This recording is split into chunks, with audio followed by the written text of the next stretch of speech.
I felt called to the religious life first, and I met our sisters when I was a student at the University of St. Thomas in Houston, and gradually felt called to this community. The prayer life of the community was very important to me, the personal prayer life of the community as well as the prayer life in common. So this was probably one of the biggest criteria that I used in my own discernment. I think one of the things I liked very much about the sisters was that they were very human. You could see their personalities. Each of them was an individual within this community. The life of prayer, the individuality of the sisters, and yet also the life in common were important to me, as well as their love for the church.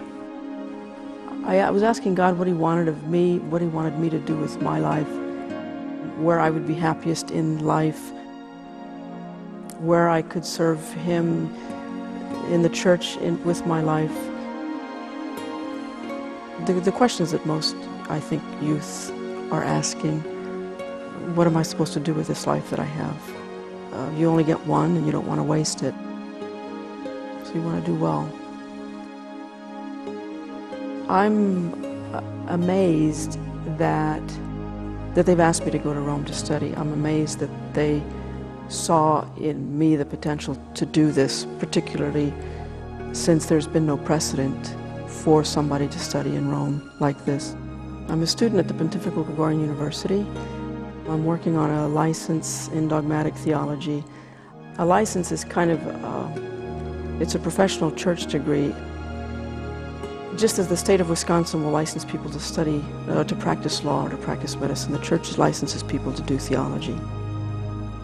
Challenged also on account of the languages that I'm having to learn for the first time, dust off seriously.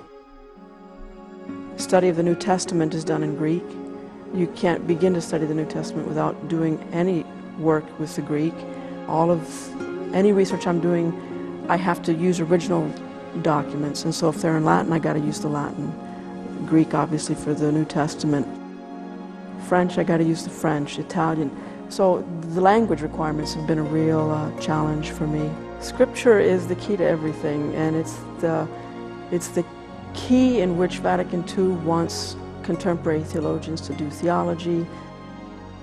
And I have been beautifully privileged to be able to discover that this is also the way St. Bonaventure did theology. The Scripture was key to him. Scripture was the source for theology for him. So I see an awful lot of connection between what Vatican II wants for theologians to do today and what a medieval theologian like St. Bonaventure was trying to do in his own day.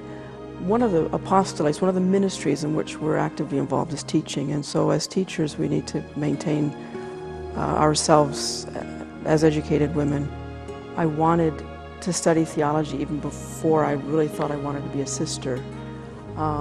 So when these two sort of vocations coincided, I put a priority on the vocation that made a claim to my life.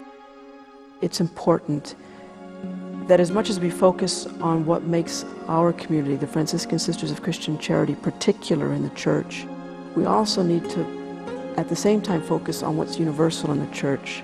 There needs to be a good equilibrium, I think, between local and universal. And if I can bring back a sense of the universal, I'd be grateful to keep the community open. And as I grow in this relationship with the Lord, that certainly they will use my gifts and talents to further the ministry that's been entrusted to the community and the ministry with which we serve the church.